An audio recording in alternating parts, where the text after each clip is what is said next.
Hey everybody, I'm Jeff Miller, the head of GMAT and GRE instruction here at Target Test Prep, and today I'm very excited to discuss with you 7 strategies on how to improve your GMAT Quant score.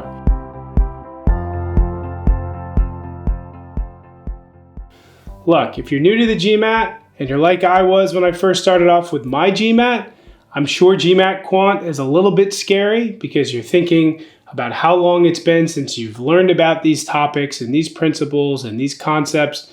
But I'm telling you, you do not have to be a math genius to master GMAT Quant. So I am going to give you some really cool strategies you can follow, which is going to allow you to get the best possible GMAT Quant score you can on your GMAT. Tip number 1, GMAT Quant is not just a math test. Okay, so let's get one thing straight. Do you need to know all of the underlying principles and concepts tested in GMAT math? Yes. Do you need to know the side angle ratio of a 30, 60, 90 triangle, or the pattern of units digits when you have a base of 7 raised to an exponent, or divisibility rules, or how to get least common multiple, or the average rate formula, etc., etc.? The answer is definitely yes, but you're not doing the same type of math you were once doing in high school. Just knowing these formulas and concepts is not enough. You need to be able to apply them in a GMAT-like way. And what a lot of people say, which is true, is that the GMAT is not just a math test. It's kind of a logic and reasoning game. I mean, think about data sufficiency.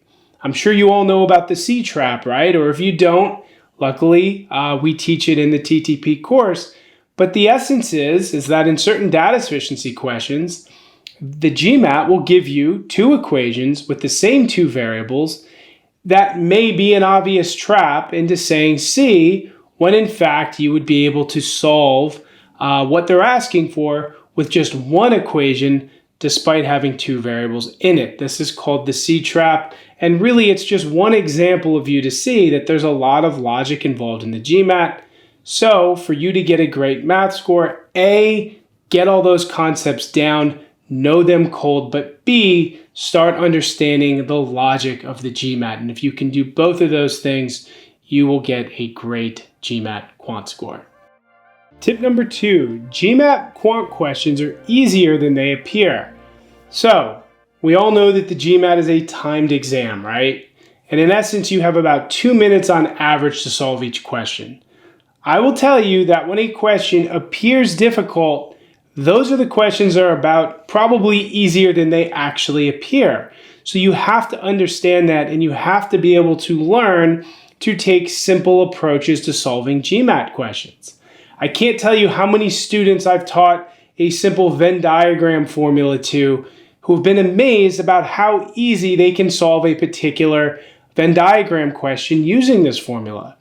Or let's say a question about the product of the LCM and the GCF. Again, there's a very cool formula where you can multiply the GCF and LCM together to get the product of those 2 original numbers. So I guess my overall point is you need to learn these easy and efficient ways of dealing with GMAT math questions, even questions that appear difficult. Because if you're always taking the long road to getting to a correct answer, then what will end up happening is you will obviously run out of time, and that will hurt your score. So you always need to look for the simple, easy, and straightforward approach when solving GMAT Quant questions.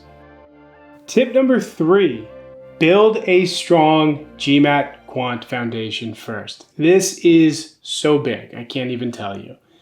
Look, when we start our GMAT studying, our goal is to be done as quickly as possible. I get that. I've talked about this in other videos. I realize there's other things you want to be doing. Trust me, I'm with you on that. But it doesn't mean speed ahead to the harder stuff or dive into hundreds of random hard practice questions thinking that that's what's going to get you to a high quant score. You've got to take your time. You've got to take a gradual and linear approach to your studying, something we do very well in Target Test Prep in our study plan. And you need to master the foundations before getting to the advanced concepts. Simple enough, right? Let's look at geometry as an example. And I'm using this example because in our geometry chapter, it's clear that we are taking the harder concepts and we're putting them at the end.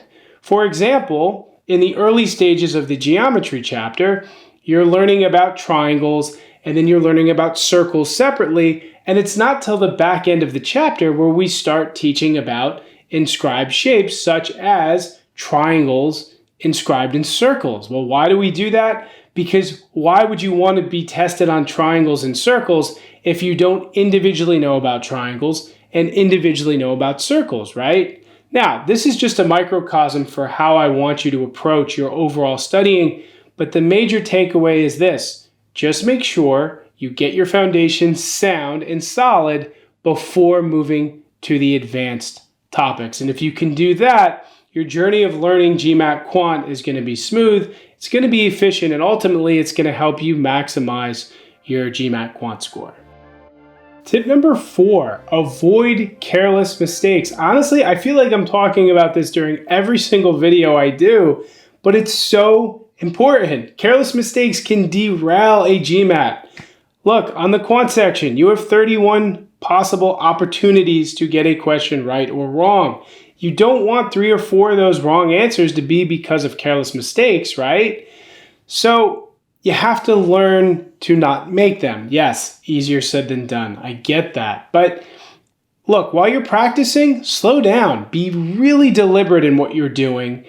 Every number you write, every operation you do, every translation you do, be focused in that moment.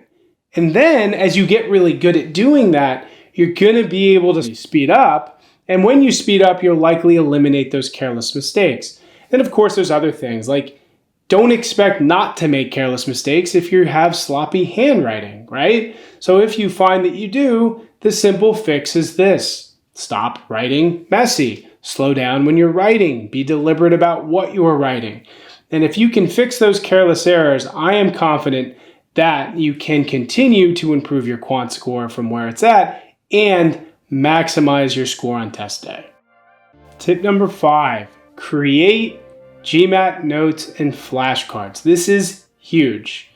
In Target Test Prep, for example, we have a very detailed course, and I will tell students till my last breath that to get the most out of it, you want to be taking notes as you're going through it. Now, the question is why? Well, you always want to be an active participant in your learning, first and foremost.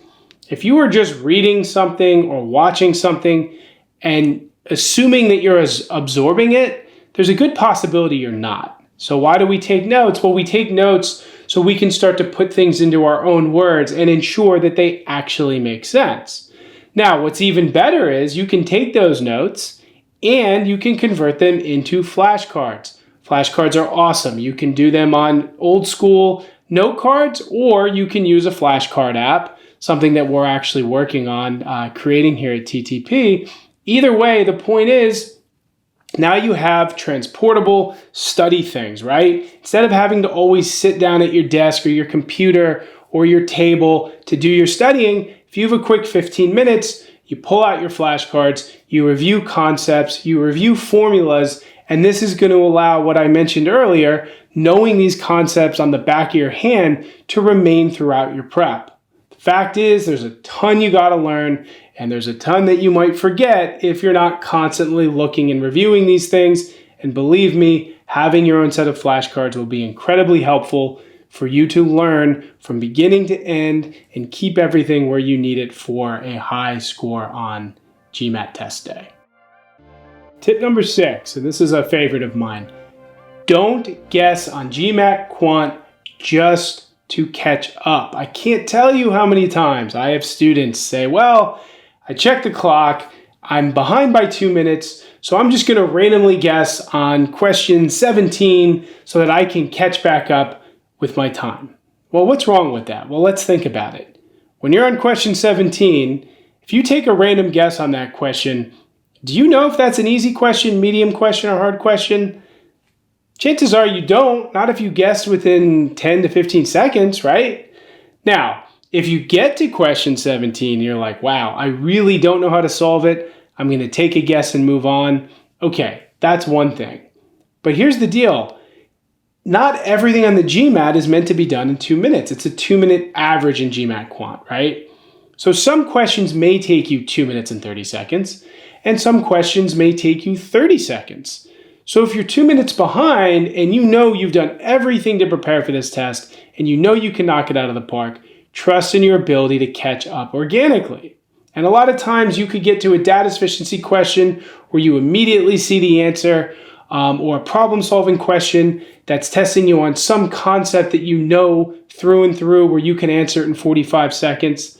And the other thing too is to catch up, you may have to put your correct answer being 75% certain. You're not going to always feel 110, 120% certain that you have the correct answer. So you just have to get used to having that feeling where you're going with your gut, but being fairly certain that you're correct. Now, I say that because that's another way you can catch up on time, and you don't want to overspend when you don't have to. So to recap about this major tip is, if you're behind on the clock, find ways to organically catch up. Do not just randomly guess so you can get back on track with the clock. Finally, we have tip number 7. Use one resource for GMAT Quant. Now, I know there's a lot of resources out there, and if you're watching this video, hopefully you're using Target Test Prep, and if you're not, check out our $1 trial so you can see how we teach GMAT Quant. So this concludes today's video. I had a blast teaching everybody some tips on how to maximize your GMAT Quant score. If you liked the video, please subscribe to our channel. And if you have any other thoughts on videos that you'd like me to make, I'd be happy to do so. Just leave a comment for me. Give me some ideas that you have in mind, and I'll do my best to get to those in the coming weeks. And other than that, happy studying, everybody, and I'll talk to you all soon. See you later.